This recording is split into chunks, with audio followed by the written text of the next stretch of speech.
por isso que quando o Papai Joel estava falando que quando ele encontra as pessoas sempre o tratam bem, porque ele sempre tratou todo mundo com todos, não importa se era o Toró, ou era o Bina que entrava, fazia gol, que decidia os jogos, ou era eu ali no meio de campo que ajudava ali o meio, não. Ele tratava, não importa, do faxineiro ao presidente da mesma forma, entendeu? A única dura que eu tomei dele que ele me chamou, que falou que eu tava gordinho.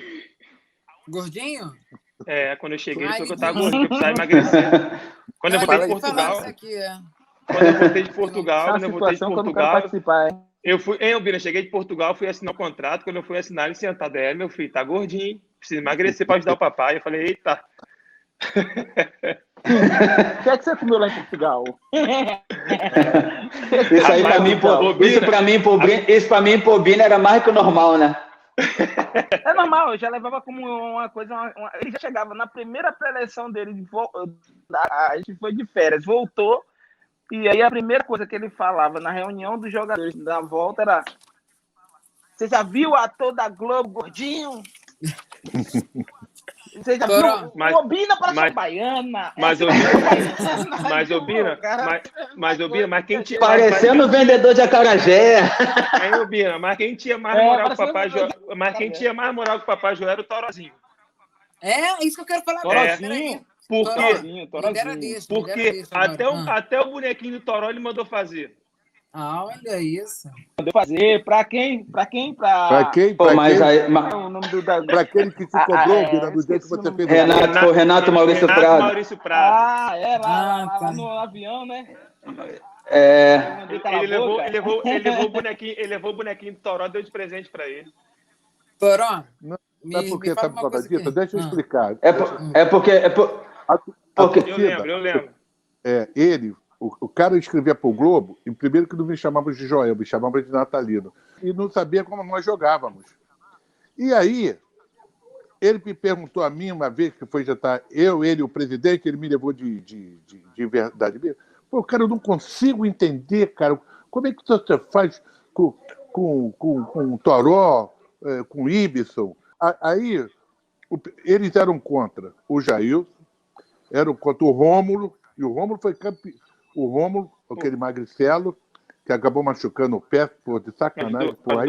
Aí tiraram o pé dele errado, coitado, ele nunca mais ficou bom. E aí, o que contava? Aí ele falou assim, não consigo ver. Eu falei, pô, tu tem que ir a treino, ver o treino. Aí ele foi um dia lá, ficou de manhã, foi ver o treino, e não conseguia ver porcaria nenhuma. E ficava me perguntando. E na hora de me meter o pau, que a coluna dele era vendida, porque ele lá no final, ele nem me ligava, falando, eu liguei pro Natalino, e para ir falar para ele isso, mentira, tudo mentira. Um belo dia, lá no jogo do Paraná, olha como o papai está aqui. O Bina estava sentado, aí eu falei, o Bina, chega aqui perto do papai. O Bina veio e falei, o Bina, tá vendo aquele zagueiro lá? Ele, tô. Você foge dele só para receber a bola e depois vamos ver o que vai acontecer. Aí, quando ele viu que o Bina estava sentado para entrar em campo, aí os caras perguntaram, olha lá, olha quem vai entrar, olha quem vai entrar. Renato Maurício Prado, você está vendo aonde ele vai entrar? Aí ele falou, esse Joel tá maluco, ele vai entrar na vaga do... É o Tigre, meu Deus do céu, ele enlouqueceu.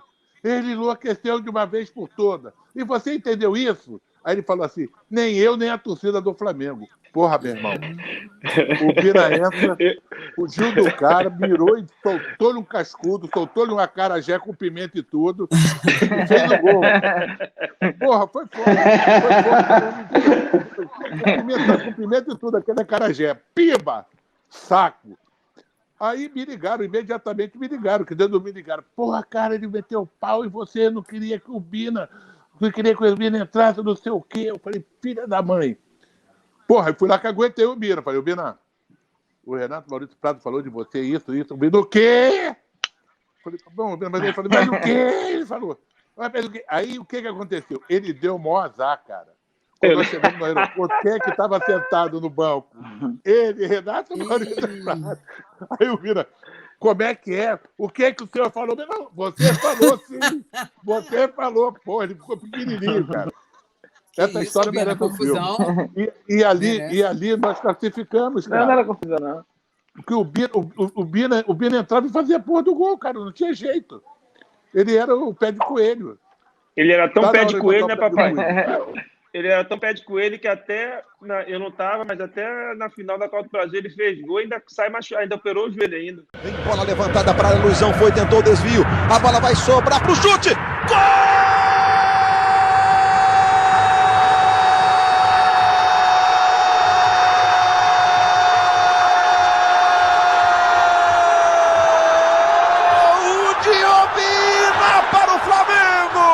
Pra tu ver como é que ele era tão... Ele tava sempre no lugar certo, na hora certa. Ele era iluminado. Fazer a cobrança, ele faz o levantamento, o Bina desviou! Gol!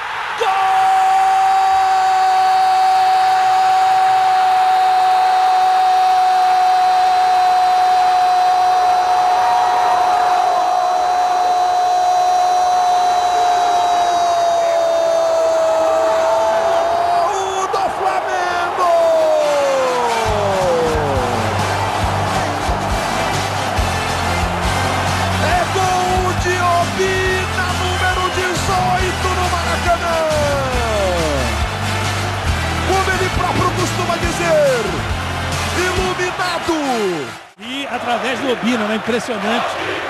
Porque esse jogador tem de identificação com a torcida e com as decisões que o Flamengo chega às decisões, como ele é um jogador importante, ele é um jogador decisivo mesmo. Aqui com o iluminado Obina, depois no gol no domingo passado, 2 hoje. Graças a Deus, eu acho que... um beijo. Eu acho que... Recebendo um beijo do presidente do Flamengo, Márcio Braga. Toró, você começou a carreira como camisa 10 lá no Fluminense, né? Depois, quando você foi jogar com o Joel, você começou no mais recuado, outra função tática, assim. Justamente, quando as pessoas falam Toró, Joel, associam muito você a ele, assim. Então, qual é a importância, assim, do Joel? Não precisa rasgar a seda, não, mas qual a importância dele mesmo na sua carreira? Mocinha. Cara, o Joel eu conheci o papai Joel no Fluminense, na época que eu operei meu joelho. Ele era treinador do Fluminense. E a gente eu não tive a oportunidade de trabalhar junto com ele, mas quando eu sempre via o treinamento profissional e eu ia tratar também, ele sempre me tratou muito bem, conversou, brincava comigo e tudo. Aí depois eu tive a oportunidade de ir para o Flamengo e trabalhar com ele. Eu e o Obina, no caso, com o papai Joel, quando o Joel chegou no Flamengo, cara, se eu não me engano, a gente ficou, eu e o Obina, quase um mês, cara. Quase um mês meio treinando separado. E a gente não entendia nada, e todos os dias o Ronaldo Torres ficava pra gente, calma, e a gente não entendia nada, achando que o Joel, será que o cara esqueceu, não vai dar oportunidade pra gente, não dá moral, nem vai olhar, e todo dia o Ronaldo Torres, calma, até que um belo dia, o Ronaldo Torres falou, papai falou que você tá pronto. Eu falei, pronto pra quê? Agora? Mal tempão, sem jogar, sem nada? Não, ele falou que agora você tá pronto. E aí, quando ele botou, graças a Deus, deu uma deslanchada lá no Flamengo. E aí, a final contra o Botafogo, os 2 jogos, ele pediu para pegar o primeiro jogo, o Lúcio Flávio, o segundo jogo, pegar o Jorge Henrique. E aí, a gente foi campeão. Canta a torcida rubro-negra, cantam os jogadores do Flamengo. Vai ser entregue o troféu para Fábio Luciano. O Flamengo é 30 vezes campeão carioca de futebol. E depois dali a gente começou a ter essa confiança do papai Joel. Você não ganha o título na última semana, você ganha o título no processo de trabalho. E foi isso que nós fizemos. Fizemos a pré-temporada como devia ter feito. Trabalhamos o que tínhamos que fazer, os amistosos. Fizemos um grupo de bons jogadores. Hoje o banco foi importante. Então, o bem do futebol, prevaleceu aquele que trabalhou mais certo. E aí trabalhar da forma como ele gostava, e chegou no final do ano, o Renato, como ele estava contando a história do Renato Maurício Prado, que sempre criticava. No final do ano ele levou o Torozinho no programa da Sport TV, porque eu fui coroado com a convocação, né, para a seleção brasileira, pré-olímpica com Dunga. E aí a minha camisa, não sei se ele tem guardado até hoje, mas a minha camisa do jogo eu dei para ele. E aí, Papai Joel na minha vida vai ser com certeza muito importante. Ai, que lindo, hein, papai? Quer falar alguma coisa? Tem coisa na vida que você adquire, eu já falei antes, com trabalho, com respeito, e tudo que nós conquistamos, estou falando na minha vida particular, nós conquistamos quem me deram os jogadores. E nessa época que nós fomos lá para o Flamengo, que o Flamengo estava num momento muito difícil, nós fizemos coisas que ninguém entendia, ninguém acreditava, e eles sabiam muito bem que eu era muito cobrado. Primeiro o Toró. Toró cobrado porque ele jogava numa posição que ninguém entendia. Toró carregava o piano. O Ibson, eu botava numa posição falsa ali. E o Bina entrava no momento que a coisa endurecia mesmo. Falei, porra, agora é a hora dele, deixa ele lá para resolver. Aí eu tirava um cara de meio de campo e botava ele caveirão dentro da área. Botamos ele caveirão para resolver o problema. Então, são coisas na vida que você consegue. Primeiro, que o jogador ele tem que gostar do que ele está fazendo e ele tem que gostar daquela pessoa que está trabalhando com ele, está procurando ser honesta. E eu sempre falava na minha preleção, poxa, vocês têm que me ajudarem para levar o leite do Filipão. E aí, no final, ele fala assim, papai, você agora não tem mais leite para levar não, tu quer dar um carro novo pro Filipão. Era isso aí. Não era mais leite, não. O papai tinha tanta confiança. O papai tinha tanta confiança do grupo, cara, que a gente treinava na semana toda o que a gente ia fazer no jogo. E aí a gente foi jogar, não sei se você vai lembrar, a gente Santos no Maracanã, e ele tinha treinado a semana toda, porque ele falava que o time do Santos, quando chegava um certo momento do jogo, os laterais cansavam, e aí a gente ia jogar pelo lado e botar o Souza e o Obina dentro da área. As duas torres que ele falava. A gente vai meter as duas torres no segundo tempo e aí a gente vai acabar com os caras. E aí nesse jogo contra o Santos, eu estava muito bem no jogo, só que a gente já tinha treinado a semana toda, porque o Papai Joel jogava com eu, Ibson, Jailton, jogava com Ayrton, e todo mundo criticava ele porque era o time cheio de volante. Com 4 e no final do ano a gente classificou para Libertadores, com cheio de volante, o Flamengo tinha muito tempo que não ia para Libertadores, todo mundo falava que ele trabalhava assim. E aí ele calou a boca dos críticos. E aí nesse jogo contra o Santos, ele me tirou do jogo, levantou a plaquinha, quando eu olho, saiu. Só que a gente tudo já sabia o que ia acontecer. Certo momento do jogo eu ia sair e tal. E aí a torcida começou, burro, burro. Aí botou lá o Obina e o Souza dentro da área. No meu lance do jogo, o Juan foi no fundo, cruzou, um protegeu, o outro foi e fez o gol. Ganhamos o jogo de 1-0, com a jogada trabalhada durante a semana toda. Só que infelizmente, ninguém sabe dessas situações, entendeu? Só que a gente tinha tanta confiança que a gente sabia e que ia dar certo.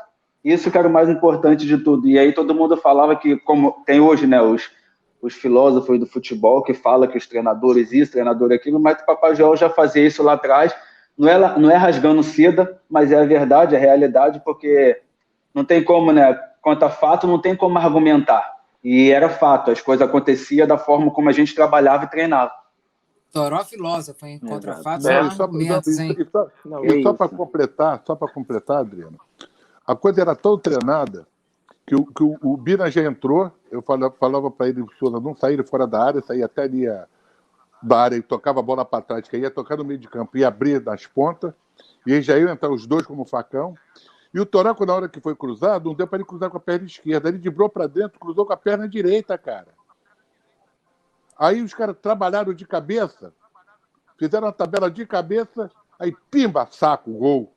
Quando fez o gol, o treinador do outro time, que eu não me lembro quem quis fazer uma mexida para botar mais um atacante. Aí, mal ele viu, eu já substituí, tirei o Souza e botei um zagueiro. Aí matei ele na hora.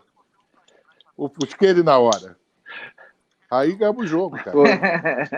Joel disse que ele não é técnico, ele é estratégico, né? Mas é o que eu estava falando. Estrategista. Conceito de estratégia, em grego, estratégia, em latim, estratégia, em francês, stratégie. O senhor está anotando? Sim, senhor. Vou pedir isso na prova. É o que eu estava te falando, né, Dri? Porque complementando o que o Toro falou, muitos não sabem o que a gente passa no dia a dia, né? O que a gente trabalha, o que a gente treina, o que o treinador vai fazer, o que os jogadores vão fazer. A gente já se conhecia tanto, eu já sabia mais ou menos onde o Toro estava, a gente já sabia que os nossos laterais, a gente brincava que era meio maluco, né? Que o Léo Moura ia no fundo, o Juan estava dentro da área. Era assim. É verdade. Então, a gente falava, você joga com 4 volantes. Mas você for ver os 4 volantes, o Torozinho jogou a vida inteira de camisa 10. Aí parou de fazer gol, né? E começaram a botar ele mais para trás. Então, todos sabiam o que tinha que fazer dentro de campo. E nosso dia a dia era muito bom, era muito, muito bacana. E nesse ano que nós classificamos em terceiro, que foi o ano que eu voltei para o Flamengo. Né? Isso, que eu voltei para o Flamengo em 2007. Chegou, se não me engano, chegou eu, o Roger, Fábio Luciano e o Max Biancucci. Nós tínhamos 4 ou 5 jogos a menos por causa do Pan-Americano que teve no Rio de Janeiro. Sim, foi 2007. E todos esses jogos que nós tivemos a menos, nós ganhamos todos. Essa zoeira aí pro vestiário também? O Bina é melhor que tu. Ia, hein? Ia. Não tinha jeito, né? É melhor. Imagina, a torcida inteira do Flamengo cantava isso. Você acha que os caras não iam me zoar dentro do vestiário? Eles iam me zoar, não tinha jeito. Acho que eu pensei que o Ibsen estava Ele quer pegar o Toró, o Ibsen Malandro também quer pegar o Toró. Primeira. Se escapasse, ele fazia assim, ó. É. Ele ia fazer assim. Aí escapou, eu botei 3.